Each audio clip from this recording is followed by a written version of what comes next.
Сезонные сельскохозяйственные ярмарки в нашем городе проводятся на протяжении многих лет. Их основная задача – обеспечение населения города качественными и недорогими продуктами. Как правило, здесь большой выбор товаров на любой вкус, а цены явно ниже рыночных. К примеру, килограмм баранины стоит от 280 до 350 рублей. Конину можно приобрести по цене от 320 до 350 рублей за килограмм. Мы ходим каждый год на ярмарку с мамой. Выходим, с мамой выходим, покупаем мясо. На выбор очень большой, цены хорошие.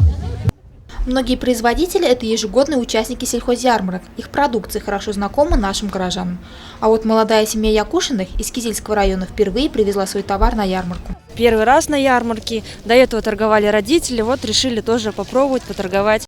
Обычно на ярмарках цены на сельхозпродукты на 10-15% ниже рыночных. Так картофель и лук можно было купить за 18-20 рублей за кило. Капуста стоила 16, морковь 20 рублей за килограмм.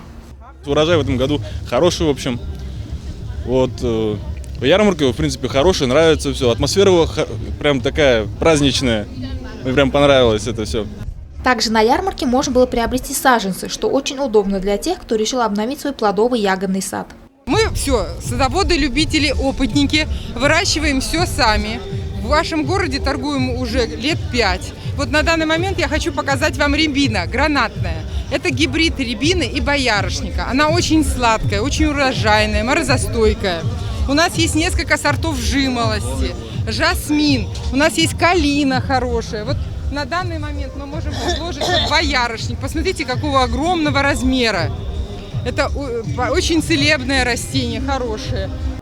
Одним из самых сладких и популярных продуктов на ярмарке был мед. Производители предлагали вкусное золото стоимостью от 1200 до 1500 рублей за 3 литра. Каждую ярмарку хожу и покупаю липовый и горячичный мед. Очень полезный.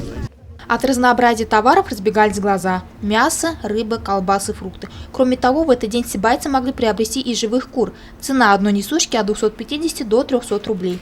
Несмотря на пасмурную погоду, первая ярмарка прошла на ура. Всего в этот день было продано более 126 тонн продукции. Общая сумма реализованного товара – более 7 миллионов рублей. Ярмарки отныне будут проходить каждые выходные. Следующий пройдет в преддверии Дня Республики 10 октября. Альфия Янчурин, Дамир Хайбулин, Гульгинар Искельцин, телекомпания СТВ.